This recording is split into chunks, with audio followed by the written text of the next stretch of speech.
Guys welcome back. তো আজি মই আহিছোঁ পুখুৰীৰ পাৰত ইমান ধুনীয়া মানে কেইটামান ফটো উঠাইছোঁ। তো ফটোকেইটা বহুত ভাল লাগিছে।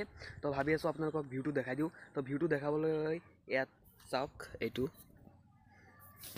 চাওক কিমান ছানছেট হৈ আছে এইফালে। তো এইফালে পুখুৰী মানে ফিচাৰী কয়। তো এইফালে হ'ল আমাৰ ফিচাৰী, এইটো ইমান ডাঙৰ ফিচাৰীটো এইটো আমাৰ।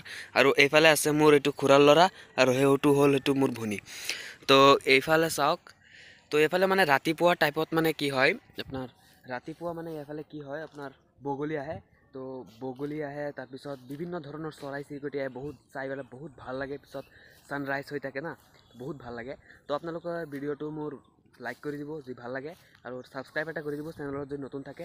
তো আপোনালোকক এইখিনি ৰিকুৱেষ্ট। আৰু মোৰ ব্লগটো মানে মিনি টাইপ হৈ থাকে, তো মিনি ব্লগ পাই থাকিব। আৰু লাহে লাহে যেতিয়া আপোনাৰ ছাবস্ক্ৰাইবাৰ বাঢ়ি গৈ থাকিব, আপোনালোক মোৰ কাষত আহিব। তো সেইকাৰণে আৰু মানে ভিডিঅ'টো মানে দীঘল টাইপ বনাম। আৰু তো আজিলৈকে এইখিনি, বাই বাই।